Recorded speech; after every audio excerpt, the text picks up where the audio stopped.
नमस्कार साथियों, स्वागत है सभी का केडी ऑनलाइन क्लासेज के यूट्यूब चैनल पर। जलवायु जलवायु पर आधारित क्वेश्चन है, जिसके अंदर पहला क्वेश्चन दे रखा है कि हवा के साथ तापमान में परिवर्तन और वर्षा का होना कहलाता है। हवा के साथ तापमान में परिवर्तन और वर्षा का होना क्या कहलाता है? तो ये कहलाता है ऋतु। ये किसकी परिभाषा है? ऋतु की परिभाषा है। आगे हम बात करें कि पवनों के चलने का सही क्रम है। पवनें किस दिशा से किस दिशा की ओर चलती हैं? तो पवनें हमेशा उच्च दाब से निम्न दाब की ओर चलती हैं। तो उच्च वायु दाब से निम्न वायु दाब की ओर चलती हैं। अगला क्वेश्चन है कि राजस्थान में मानसून का सर्वाधिक ठहराव वाला स्थान है। राजस्थान के अंदर मानसून का सर्वाधिक ठहराव वाला स्थान पूछा है। क्या पूछा है? स्थान, ना कि जिला। तो सर्वाधिक ठहराव वाला स्थान कौन सा है? माउंट आबू। और जिला पूछे तो आपको कमेंट करके बताना है कि जिला कौन सा है। आगे हम बात करें, सामान्यतः राजस्थान को कितने जलवायु क्षेत्रों में विभाजित किया जा सकता है? राजस्थान को कितने जलवायु क्षेत्रों के अंदर विभाजित किया जा सकता है? तो ये किया जाता है कि 5 जलवायु क्षेत्रों के अंदर विभाजित। आगे हम बात करें, राजस्थान में अति आर्द्र जलवायु वाला जिला कौन सा? अति आर्द्र जलवायु वाला जिला कौन सा है? तो ये है कौन सा? झालावाड़। कौन सा है? झालावाड़। राजस्थान में किस ऋतु में सर्वाधिक धूल भरी आंधियां चलती हैं?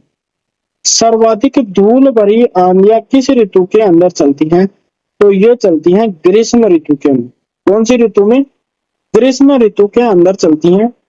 आगे हम बात करें, राजस्थान में अधिकांश वर्षा किन पवनों से होती है? राजस्थान के अंदर अधिकांश वर्षा किन पवनों के द्वारा होती है? तो ये होती है दक्षिणी पश्चिमी मानसून के द्वारा। कौन से मानसून के द्वारा? दक्षिणी पश्चिमी मानसून के द्वारा। पश्चिमी राजस्थान में उच्च तापांतर हेतु उत्तरदायी कारण। पश्चिमी राजस्थान है, उसके अंदर उच्च तापांतर का प्रमुख कारण क्या है? कि वहां क्या है? सर्वाधिक उच्च वर्ष भर उच्च शुष्क दशाएं होती हैं, वर्षा की कमी होती है, रेत या बालू मिट्टी का होना। ये सभी क्या है? एक उच्च तापांतर होने के कारण है। आगे हम बात करें, निम्नलिखित में से राजस्थान के किस जिले में औसत वार्षिक वर्षा सबसे अधिक होती है? राजस्थान के अंदर औसत वार्षिक वर्षा सबसे अधिक किस जिले के अंदर होती है? तो ये होती है झालावाड़ के। कौन से जिले में? झालावाड़ के अंदर। अगले क्वेश्चन की बात करें, ट्री वार्था ने दक्षिणी पूर्वी राजस्थान को किसी जलवायु प्रदेश में सम्मिलित किया? ट्री वार्था ने दक्षिणी पूर्वी राजस्थान को किसी जलवायु प्रदेश के अंदर विभाजित किया? तो ये किया है किसके अंदर? AW के अंदर। कौन से के अंदर? AW के अंदर। आगे हम बात करें, हार्नवेट जलवायु वर्गीकरण के अनुसार DBW जलवायु प्रदेश में शामिल जिले हैं। कौन से वैज्ञानिक का नाम पूछा है? हार्नवेट के अनुसार DBW जलवायु प्रदेश के अंदर जिले कौन कौन से शामिल हैं? तो ये है हनुमानगढ़, गंगानगर। कौन से जिले हैं? हनुमानगढ़, गंगानगर। आगे हम बात करें, ट्री वार्ता ने राजस्थान की जलवायु का वर्गीकरण कितने भागों में किया? ट्री वार्ता ने राजस्थान के जलवायु वर्गीकरण को कितने भागों में वर्गीकृत किया? 4 भागों में। कितने भागों में? 4 भागों में वर्गीकृत किया। और थानवेट ने भी कितने भागों में? 4 भागों में ही विभाजित किया। आगे हम बात करते हैं, राजस्थान में औसत वार्षिक वर्षा होती, राजस्थान के अंदर औसत वार्षिक वर्षा कितनी होती है? ये होती है 57 सेंटीमीटर। कितनी होती है? 57 सेंटीमीटर। आगे हम बात करें कि राजस्थान में सर्वाधिक दैनिक तापांतर वाला जिला है। राजस्थान के अंदर सर्वाधिक दैनिक तापांतर वाला जिला कौन सा है? तो ये है जैसलमेर। कौन सा जिला है? जैसलमेर। आगे हम बात करें, राजस्थान की जलवायु को प्रभावित करने वाले प्रमुख कारक। राजस्थान की जलवायु को प्रभावित करने वाले प्रमुख कारक कौन कौन से हैं? तो ये है महाद्वीपीयता, उच्चावच, अरावली पर्वत की स्थिति और दिशा। ये सभी कारण हैं जो राजस्थान की जलवायु को प्रभावित करते हैं। अगला बिंदु है अपवाह तंत्र एवं झीलें, यानी राजस्थान की प्रमुख नदियां और प्रमुख झीलों पर आधारित क्वेश्चन। निम्नलिखित में से टोंक जिले में स्थित त्रिवेणी संगम का सही युग्म है। टोंक जिले के अंदर जो त्रिवेणी संगम है उसका सही युग्म कौन सा है, यानी कौन कौन सी नदियां आकर मिलती है? ये नदियां आकर मिलती हैं बनास, खारी और डाई। कौन कौन सी नदियां मिलती हैं? बनास, खारी और डाई नदियां आकर मिलती हैं और त्रिवेणी संगम बनाती है। आगे हम बात करें कि सांबर झील को रामसर साइट में कब शामिल किया गया? सांबर झील है उसको रामसर साइट के अंदर कब शामिल किया गया? तो 1990 के अंदर रामसर साइट के अंदर सम्मिलित किया गया। आगे हम बात करें, निम्नलिखित में से कौन सी नदी आंतरिक अपवाह तंत्र की नदी है? आंतरिक अपवाह तंत्र की नदी मतलब वे नदियां जो अपना जल किसी खाड़ी या नदी में ले जाकर नहीं गिरती, वो नदियां कौन सी हैं? आंतरिक अपवाह की नदियां। तो आंतरिक अपवाह की नदी कौन सी है? रूपारेख। कौन सी है? रूपारेख। आगे हम बात करें, निम्नलिखित में से कौन सी झील खारे पानी से संबंधित है? खारे पानी से संबंधित झील कौन सी है? तो ये है कौन सी? कावोद झील, गजनेर झील, कनक सागर और कोलायत। ये कैसी झीलें हैं? मीठे पानी की झीलें हैं। कैसी हैं? मीठे पानी की झीलें हैं। आगे हम बात करें, राजस्थान में कौन सी नदी अर्जुन की गंगा कहलाती है? कौन सी नदी है जो अर्जुन की गंगा कहलाती है? तो कौन सी है? बाण गंगा। कौन सी है? बाण गंगा नदी है जो अर्जुन की गंगा के नाम से प्रसिद्ध है। आगे हम बात करें, एकमात्र नदी जो नून में दाईं ओर से मिलती। ये क्वेश्चन कई बार पूछा जा चुका है कि एकमात्र नदी जो लूणी में दाईं ओर से मिलती है तो कौन सी है? तो वो है कौन सी? जोजरी। कौन सी नदी है? जोजरी नदी है जो लूणी के अंदर बाईं ओर से मिलती है। आगे हम बात करें कि बेड़च, कोठारी और खारी निम्नलिखित में से किसी नदी की सहायक नदियां हैं? कौन कौन सी? बेड़च, कोठारी और खारी। तो ये सहायक नदियां किसकी हैं? ये हैं बनास। किस नदी की हैं? बनास नदी की सहायक नदियां हैं। आगे हम बात करें, आहड़ या आयड़ नदी उदय सागर झील के किनारे के पश्चात किस नाम से जानी जाती है? आयड़ या आहड़ नदी उदय सागर झील के किनारे में के पश्चात गिरने के पश्चात किस नाम से जानी जाती है? तो ये जानी जाती है बेड़च नदी के नाम से। किस नाम से? बेड़च के नाम से जानी जाती है। आगे हम बात करें, निम्नलिखित में से कौन सी नदी आंतरिक प्रवाह तंत्र से संबंधित नहीं है? कौन सी नदी है जो आंतरिक अपवाह तंत्र से संबंधित नहीं है? तो यह है सागी नदी। कौन सी नदी है? सागी नदी। घग्गर, रूपनगढ़ और रूपाले ये कैसी है? आंतरिक प्रवाह की नदियां हैं। आगे हम बात करें, जैसलमेर में मीठे पानी की भुज झील का निर्माण कौन सी नदी करती है? कौन सी झील? भुज झील का निर्माण कौन सी नदी के द्वारा किया जाता है? तो ये की जाती है काकने नदी के द्वारा। कौन सी नदी आकर मिलती है? काकने नदी। आगे हम बात करें, रूपारेल नदी पर भरतपुर में कौन सा बांध बना हुआ? रूपारेल नदी पर भरतपुर के अंदर कौन सा बांध बना हुआ है? मोती झील बांध। कौन सा? मोती झील बांध बना हुआ है। आगे हम बात करें कि साबरमती नदी का उद्गम स्थल बताइए। साबरमती नदी का उद्गम स्थल कहाँ है? पदराड़ा की पहाड़ी, उदयपुर।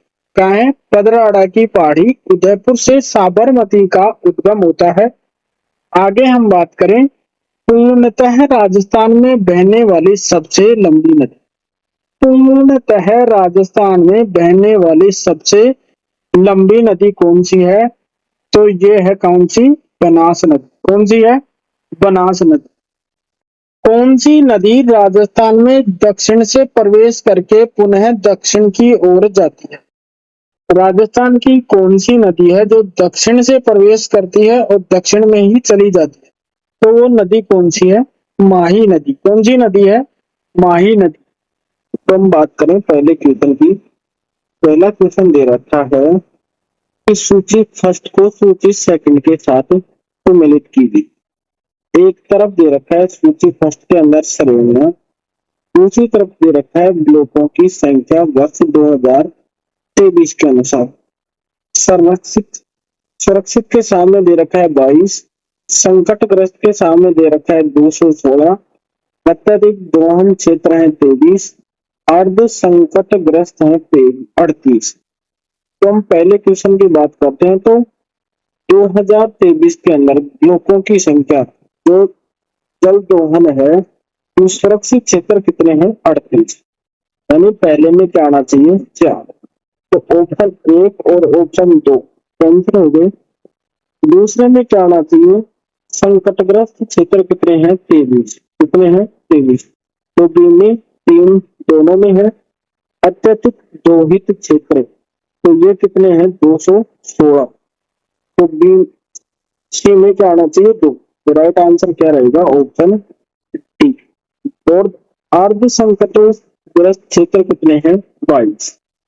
अगले क्वेश्चन की बात करें कि शेखावाटी के अंतः प्रभावित क्षेत्र में निर्मित कच्चे जल स्रोतों को किस नाम से जाना जाता है? तो शेखावाटी का क्षेत्र है उसके अंदर जो कच्चे कुएं हैं उनको किस नाम से जाना जाता है? उनको किस नाम से जाना जाता है? जोहड़ के नाम से। किस नाम से? जोहड़ के नाम से जाना जाता है। आगे हम बात करें, नेहटा और कुई प्रकार है। नेहटा और कुई प्रकार है किसके? ये है जल संरक्षण की विधि के प्रकार है। किसके प्रकार है? जल संरक्षण की विधि के प्रकार है। अगले क्वेश्चन की बात करें, पालीवाल ब्राह्मणों द्वारा विकसित परंपरागत वर्षा जल संरक्षण की पद्धति का नाम। पालीवाल ब्राह्मणों के द्वारा जो परंपरागत वर्षा जल संरक्षण की पद्धति है उसका नाम क्या है? तो उसका नाम क्या है? खड़ीक। क्या नाम है? खड़ीक। अगले क्वेश्चन की बात करें कि निम्नलिखित में से कौन सा कथन सत्य है? सत्य कथन बताना है। तो जल शक्ति अभियान की शुरुआत वर्ष 2016 में की गई। परंपरागत जल संरक्षण की विधि टोबा मदार शुष्क कृषि करती है। मुख्यमंत्री जल स्वावलंबन अभियान की शुरुआत गर्दनखेड़ी झालावाड़ से 27 जनवरी 2016 को की गई थी। राजीव गांधी जल संचय योजना वर्ष 2015 में शुरू की गई। तो जो ऑप्शन सी है ये करेक्ट है। यानी मुख्यमंत्री जल स्वावलंबन अभियान की शुरुआत कहाँ से की गई? गर्दनखेड़ी स्थान जो कहाँ है? झालावाड़ के अंदर से 27 जनवरी 2016 को की गई। अगले क्वेश्चन की बात करें कि राजस्थान में सर्वाधिक सिंचाई का स्रोत है। राजस्थान के अंदर सर्वाधिक सिंचाई किसके द्वारा होती है? कुओं एवं नलकूपों के द्वारा। किसके द्वारा होती है? कुओं एवं नलकूपों के द्वारा राजस्थान के अंदर सर्वाधिक सिंचाई होती है। राजस्थान में कुएं एवं नलकूपों से सर्वाधिक सिंचाई किस स्थान पर की जाती है? कुएं एवं नलकूपों से सर्वाधिक सिंचाई कहाँ की जाती है? ये की जाती है जयपुर के अंदर। कहाँ की जाती है? जयपुर के अंदर की जाती है। अगले क्वेश्चन की बात करें, निम्नलिखित में से कौन सा युग्म असत्य है? असत्य युग्म बताना है। ब्रह्म सागर जैसलमेर, पन्नेलाल साह झुंझुनू, कौशिक राम बीकानेर, तेज सागर प्रतापगढ़। तो जो सुमेलित नहीं है वो बताना है। तो सुमेलित कौन सा नहीं है? कौशिक राम बीकानेर, ये सुमेलित नहीं है। अगले क्वेश्चन की बात करें, अटल भूजल योजना किस वर्ष प्रारंभ की गई? अटल भूजल योजना किस वर्ष प्रारंभ की गई? तो ये प्रारंभ की गई 2020 के अंदर। कब प्रारंभ की गई? 2020 के अंदर। अगले क्वेश्चन की बात करें, घरों में जल संरक्षण हेतु बनाए गए कुंड को क्या कहते हैं? घरों के अंदर जल संरक्षण के लिए जो कुंड बनाया जाता है उसे क्या कहते हैं? तो उसे कहते हैं टांका। क्या कहते हैं? टांका कहते हैं।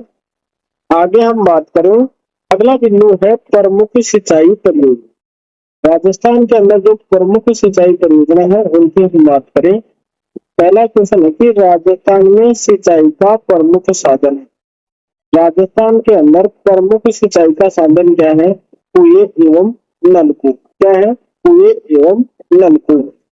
अगले क्वेश्चन की बात करें, इंदिरा गांधी नहर से लाभान्वित होने वाला राजस्थान का क्षेत्र है। इंदिरा गांधी नहर से लाभान्वित होने वाले राजस्थान का क्षेत्र कौन सा है? जैसे ये हमारा राजस्थान है, इसके कौन से भाग में इंदिरा गांधी नहर बहती है? तो ये इलाका है, ये उस क्षेत्र के अंदर इंदिरा गांधी नहर से लाभान्वित क्षेत्र है। तो ये कौन सा क्षेत्र है? ये है उत्तर पश्चिमी क्षेत्र के अंदर। कौन से क्षेत्र में? उत्तरी पश्चिमी क्षेत्र के अंदर लाभान्वित होता है राजस्थान का। अगले क्वेश्चन की बात करें, तो गुजरात व राजस्थान की संयुक्त नदी घाटी परियोजना है। गुजरात और राजस्थान की संयुक्त नदी घाटी परियोजना कौन सी है? तो ये कौन सी है? माही नदी परियोजना। आगे हम बात करें, जवाई बांध में पानी की आवक बढ़ाने हेतु कौन सी परियोजना बनाई गई है? कौन सा बांध? जवाई बांध में पानी की आवक बढ़ाने के लिए कौन सी परियोजना बनाई गई है? तो ये बनाई गई है कौन सी? सेही परियोजना। कौन सी परियोजना? सेही परियोजना। आगे हम बात करें, निम्नलिखित में से कौन सा राजस्थान के झालावाड़ जिले की सिंचाई परियोजना है? झालावाड़ जिले की सिंचाई परियोजना कौन सी है? पीपलाद। कौन सी है? पीपलाद। अगले क्वेश्चन की बात करें, भाखड़ा नागल परियोजना किन राज्यों की संयुक्त उपक्रम है? भाखड़ा नागल परियोजना किन राज्यों का संयुक्त उपक्रम है? तो ये है राजस्थान, पंजाब और हरियाणा। कौन कौन से जिलों का? राजस्थान, पंजाब, हरियाणा। आगे हम बात करें, भीखाबाई सागवाड़ परियोजना किस नदी पर स्थित है? कौन सी परियोजना? भीखाबाई सागवाड़ परियोजना किस नदी पर स्थित है? ये है कौन सी नदी पर? ये है माही नदी पर। कौन सी नदी पर? माही नदी पर।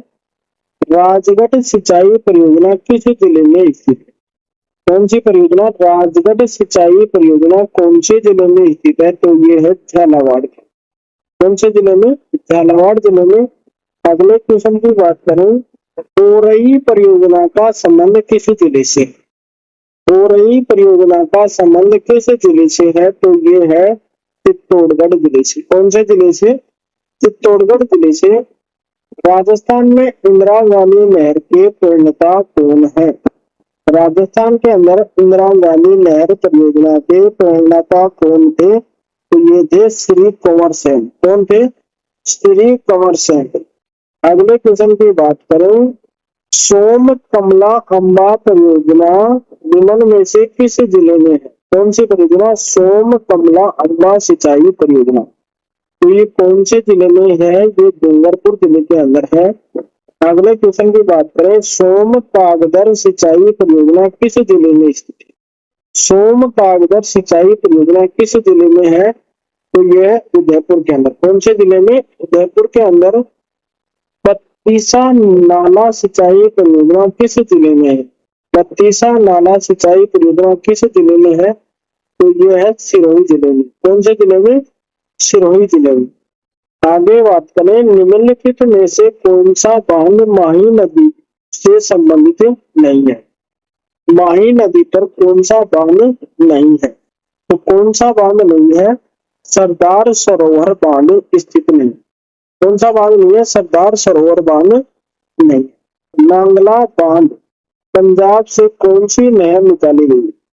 नांगला बांध से कौन सी नहर निकाली गई है? तो ये बिस्त दो आब नहर और बागदा नहर, ये दोनों नहरें निकाली गई हैं। तो राइट आंसर क्या रहेगा? Option C. टॉपिक है जनसंख्या। तो जनसंख्या पर आधारित पहला क्वेश्चन क्या दे रखा है कि निम्नलिखित में से जनसंख्या विस्फोट का काल है। जनसंख्या विस्फोट यानी जनसंख्या में तेजी से वृद्धि किस काल के अंतर्गत हुई? तो ये हुई थी कब? 1971 से 81 के बीच। कौन से 10 वर्ष के अंतराल में? 1971 से 1981 के बीच। अगले क्वेश्चन की बात करें, जनगणना 2011 के अनुसार राजस्थान की जनसंख्या कितनी है? राजस्थान की टोटल जनसंख्या कितनी है 2011 की जनगणना के अनुसार? तो ये है 6.86 करोड़। कितनी है? 6.86 करोड़ टोटल जनसंख्या है राजस्थान की। आगे है कि जनगणना 2011 के अनुसार राजस्थान में महिला तथा पुरुष साक्षरता दर का अनुपात है। पुरुष साक्षरता और महिला साक्षरता, तो पहले क्या पूछा है? महिला और फिर पुरुष की साक्षरता दर बतानी है। तो महिला साक्षरता है 52.1 और पुरुष साक्षरता है 79.2, यानी 52.1 और 79.2। अगले क्वेश्चन की बात करें, जनगणना वर्ष 2011 के अनुसार राजस्थान में जनसंख्या घनत्व है। राजस्थान का जनसंख्या घनत्व कितना है 2011 की जनगणना के अनुसार? तो यह है 200 व्यक्ति प्रति वर्ग किलोमीटर। कितना है? 200 व्यक्ति प्रति वर्ग किलोमीटर। जनगणना 2011 के अनुसार राजस्थान का लिंगानुपात, लिंगानुपात कितना है? तो लिंगानुपात कितना है? 928 महिलाएं हैं कितने? 1000 पुरुषों पर। 1000 पुरुषों पर कितनी महिलाएं हैं? 928। जनगणना 2011 के अनुसार राजस्थान में ग्रामीण शहरी जनसंख्या का अनुपात है। ग्रामीण और शहरी जनसंख्या का अनुपात कितना है? तो ये है 75.1 और 24.9। कितना है? 75.1 और 24.9, यानी ग्रामीण में तो है 75.1 और शहर में कितनी है? 24.9। राजस्थान में सर्वाधिक लिंगानुपात किस जिले में है? राजस्थान का सर्वाधिक लिंगानुपात वाला जिला कौन सा है? तो ये है कौन सा? डूंगरपुर। कौन सा है? डूंगरपुर। आगे हम बात करें कि राजस्थान में वर्ष 2011 के अनुसार राजस्थान का कुल शिशु लिंगानुपात है। शिशु लिंगानुपात कितना है? तो ये है 888। 1000 बच्चों पर कितनी बच्चियां हैं? 888। कितनी है? 888। आगे हम बात करें, वर्ष 2011 के जनगणना के अनुसार राजस्थान में ग्रामीण जनसंख्या का प्रतिशत कितना है? ग्रामीण जनसंख्या का प्रतिशत कितना है ये बताना है। तो ये कितना है? 75.1% या 75.10%। कितना है? 75.10%। आगे हम बात करें कि राजस्थान के कौन से जिले में जनसंख्या सबसे कम घनत्व पाया जाता है? राजस्थान के किस जिले में सबसे कम जनसंख्या घनत्व है? तो किस जिले में है? ये है जैसलमेर के अंदर। कौन से जिले में? जैसलमेर जिले में। आगे हम बात करें, वर्ष 2011 की जनगणना के अनुसार राजस्थान में पुरुष व महिला जनसंख्या प्रतिशत है। पुरुष और महिला जनसंख्या प्रतिशत कितना है? तो ये है 51.86 और 48.14। आगे हम बात करें, राजस्थान का सर्वाधिक ग्रामीण जनसंख्या प्रतिशत वाला जिला। राजस्थान का सर्वाधिक ग्रामीण जनसंख्या प्रतिशत वाला जिला कौन सा है? तो ये है डूंगरपुर। कौन सा है? डूंगरपुर। और सर्वाधिक लिंगानुपात वाला जिला भी कौन सा है? डूंगरपुर। आगे हम बात करें, राजस्थान का न्यूनतम महिला साक्षरता दर वाला जिला कौन सा है? महिला साक्षरता दर न्यूनतम किस जिले की है? तो ये है जालोर जिले की। कौन से जिले की? जालोर जिले की। आगे हम बात करें, वर्ष 2011 में राजस्थान में सर्वोच्च महिला साक्षरता किस जिले में अंकित की गई? सर्वाधिक साक्षरता दर किस जिले में दर्ज की गई 2011 की जनगणना के अनुसार? तो ये दर्ज की गई कोटा के अंदर। कौन से जिले में? कोटा जिले के अंदर।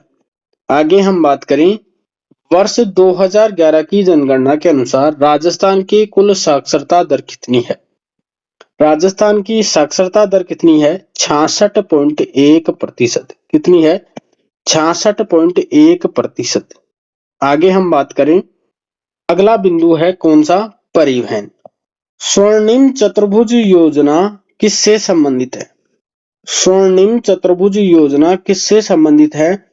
तो यह है राष्ट्रीय राजमार्ग विकास से संबंधित। किससे संबंधित है?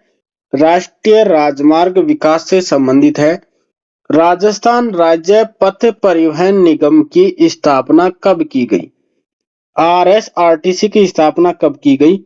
ये की गई वर्ष 1964 के अंदर। कब की गई? 1964 के अंदर।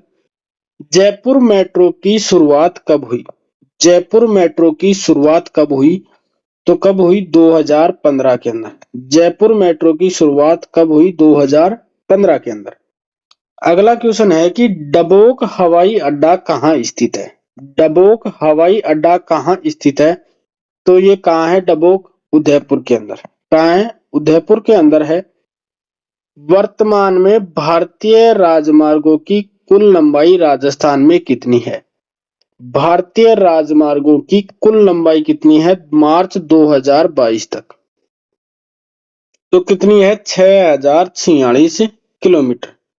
कितनी है? 6046 किलोमीटर। आगे हम बात करें, राजस्थान का रेल नेटवर्क किस रेलवे जोन के अंतर्गत आता है? राजस्थान के अंदर जो रेल नेटवर्क है वो किस रेलवे जोन के अंतर्गत आता है? ये आता है उत्तर पश्चिमी रेलवे जोन के अंदर। कौन से के अंदर? उत्तरी पश्चिमी रेलवे जोन के अंतर्गत आता है। आगे हम बात करें, निम्नलिखित में से कौन सा नगर उत्तर दक्षिण कॉरिडोर से जुड़ा हुआ है? उत्तर दक्षिणी कॉरिडोर से जुड़ा हुआ नगर कौन सा है? तो ये है धौलपुर। कौन सा है? धौलपुर। प्रधानमंत्री सड़क योजना की शुरुआत किस वर्ष हुई? प्रधानमंत्री सड़क योजना की शुरुआत कब हुई? 2000 के अंदर। कब हुई? वर्ष 2000 के अंतर्गत प्रधानमंत्री सड़क योजना की शुरुआत होती है। आगे हम बात करें, राजस्थान में प्रमुख राष्ट्रीय राजमार्ग NH3 का नया क्रमांक कौन सा है? जो पुराना क्रमांक क्या था? NH3। उसका नया क्रमांक कितना है? तो NH44। NH48 है, ये है NH8 का पुराना नंबर। NH8 ये पुराना नंबर है, पुराना नंबर, और NH48 है नया नंबर। NH44 नया नंबर है NH3 का। आगे हम बात करें, राजस्थान में सड़क घनत्व कुल क्षेत्रफल के प्रति 100 किलोमीटर में सड़क किलोमीटर है। यानी राजस्थान में सड़क घनत्व कितना है ये बताना है मार्च 2023 तक का। तो कितना है? ये है 88.18 किलोमीटर। कितना है? 88.18 किलोमीटर। आगे हम बात करें, रिडकोर का पूरा नाम है, रिडकोर RIDCOR का पूरा नाम क्या है? तो इसका पूरा नाम है road infrastructure development corporation of India. RIDCOR का पूरा नाम क्या है? Road infrastructure development corporation of Rajasthan. आगे हम बात करें, भारतीय रेल एवं अनुसंधान परीक्षण केंद्र कहाँ स्थित है? भारतीय रेल एवं अनुसंधान परीक्षण केंद्र कहाँ स्थित है? तो ये है पचपदरा के अंदर। कहाँ है? पंचपदरा के अंदर है। आगे हम बात करें, सीमा सड़क संगठन का गठन कब किया गया? सीमा सड़क संगठन का गठन कब किया गया? तो ये किया गया वर्ष 1960 के अंदर। कब किया गया? वर्ष 1960 के अंदर।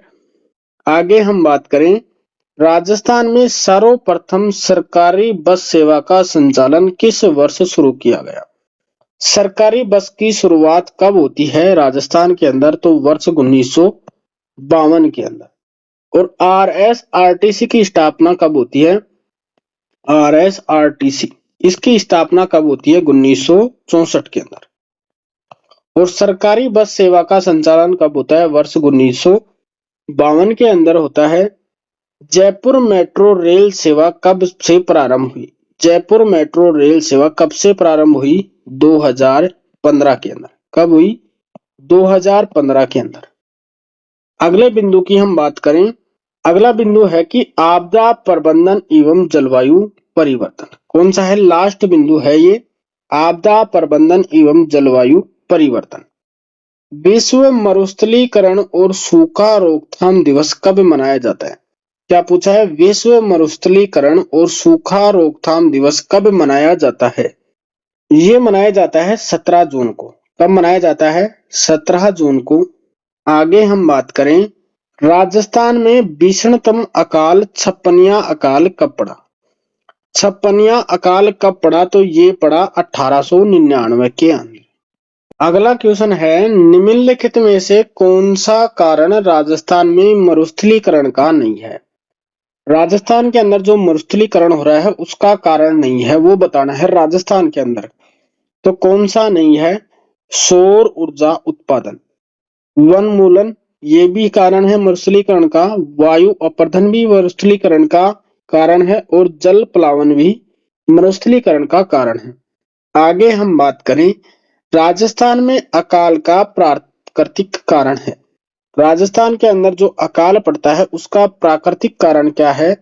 मरुस्थलीकरण, वर्षा की अपर्याप्त या अनियमितता और उच्च तापमान, ये तीनों ही प्राकृतिक अकाल पड़ने के कारण हैं। तो राइट आंसर क्या रहेगा? उपयुक्त सभी।